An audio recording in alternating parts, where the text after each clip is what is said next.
Okay. Call out people who have conflicts of interest in construction companies. Very fair question. Unang-una, ako po ay walang partisipasyon sa mga bagay sa energy sector sa Kongreso. Kahit na, if I may put modesty aside, marami akong maaaring maibunyag tungkol sa mga secret practices, mga sikreto sa energy sector. Hindi ako nagpa-participate sa Energy Committee ng Kongreso.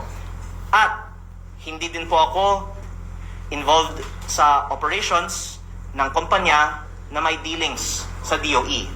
Ang analogy po kasi ninyo ay ang paglabag, kung ikaw ay nasa Public Works Committee at may-ari ng DPWH Contractor Company at kumukuha ng mga contractor at mga kontrata sa DPWH, lalong-lalo na po kung ito po ay pinopondohan ng mga budget insertions mo mismo. O kahit na kung ako po, halimbawa, ay Vice Chairman ng Energy Committee, tapos gagawa ako ng batas na magbe-benefit sa akin.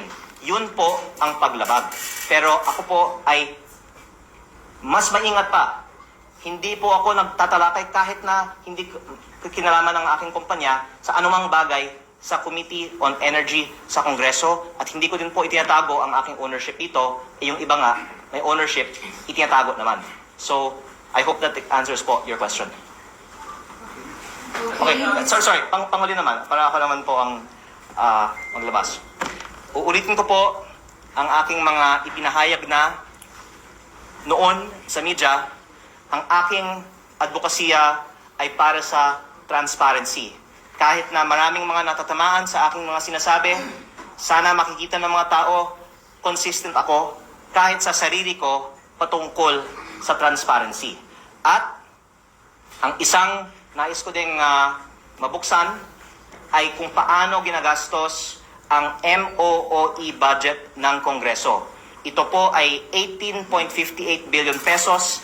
Ang professional services ay mahigit 4 billion pesos. At may mga nakausap akong mga professionals sa media na nagsabi na sila po ay tumatanggap ng bayad sa Kongreso in cash sa supot o backpack.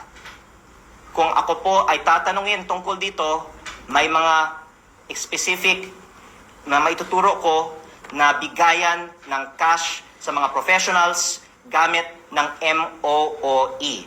At bukas din po ako sa talakayan tungkol dito sa Kongreso. Kaya ako po ito sinasabi at kaya din po ako humaharap sa media ngayon dahil wala po akong itinatago. Pero nakikita naman po ng taong bayan na maraming kasangkot sa cover-up patungkol sa korupsyon sa DPWH. Kaya araw-araw may mga personalidad na umaatake sa akin, tapos may mga reports naman po sa media ng ibang mga estasyon. Hindi po yung mga narito ngayon na halata naman na may agenda. May agenda. At hindi po yung nandito ngayon. Pero baka sa agenda, nakikita natin na iba may agenda. Di ba? Gets nyo? Gets nyo? Kaya ang actually, ang mga nasa media ay kaibigan natin. Di ba? Pero ganun ka-transparent ako. Kahit na yung mga sikreto patungkol sa ating dalawa, nilalabas ko dito sa presscon. At ang sinasabi ko naman, halatang-halata naman. Nakikita ng taong bayan na may mga nasa media na may agenda. At ang dapat, ilabas nyo nga kasi hindi naman kayo itutukoy ko, na istorya ay may bigayan ng cash sa backpack galing sa MOOE na pondo ng bayan para sa mga iba na may agenda. Kaya ang huling dadagdagan ko po ay ito. May iba-ibang mga impormasyon din ako kasing mga nakakalap tungkol sa mga kawani ng gobyerno na may mga kaugnayan sa mga kontraktor na pinaiimbestigahan ko. Kaya nga po, ang payo sa akin ng aking ina ay tumahimik na lang ko kasi ang ganda naman buhay ko. Sana naman isipin ng mga tao, nakikinabang ba si Leandro financially, personally, sa mga ginagawa niya? Hindi. Absolutely, sa ikababuti ko na tumahimik na lang. Pero hindi po ako ganun eh. Unang-una, consistent ako sa aking advokasya. Pangalawa, kung atakihin mo ako, lalo niyo akong binibigyan ng oras ng media para mag-press con tungkol sa inyo. Kaya, ang sasabihin ko na lang, hindi ko na lang siya papangalanan dahil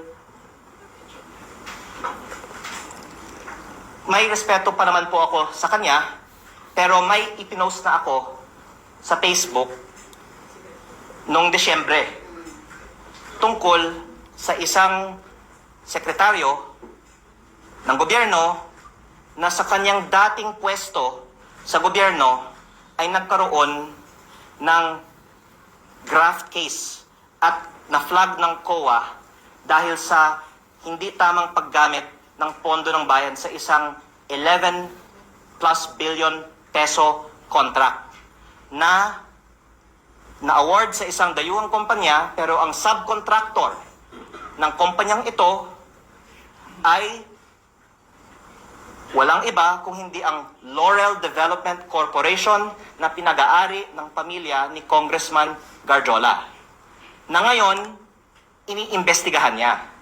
Kaya lilinawin ko lang po, hindi ko po siya papakalanan dahil nakalipas naman na po ang istorya na to at may respeto po ako para sa kanya. Pero nasa Facebook ko po na may COA audit flag at graft case tungkol dito sa kontrata na ibinigay sa isang dayuhang kumpanya. Ang subcon ay Laurel Development na pinag-aari ng pamilya ni Congressman Garjola para sa flood control river park ng 11 plus billion peso contract na ito. Bakit ko itong sinasabi? Dahil, alam nyo, may mga nagbubulong-bulungan sa akin. Sino yung gumagalaw, ganito. Yung mga malapit kay Congressman Garjola ay kabilang sa mga gumagalaw. Kaya, nais ko din pong iparating ito sa administrasyon.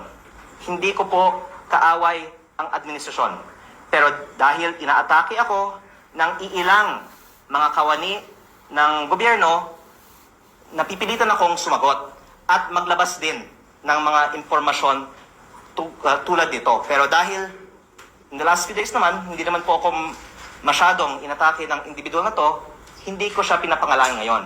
Pero may resibo naman po tayo tungkol sa kaugnayan ng mga kawani ng gobyerno kay Congressman Garjola na sila po ay ngayon bubulong-bulungan sa mga miyembro ng media na may agenda na maglabas ng impormasyon na halatang hindi totoo tungkol sa akin.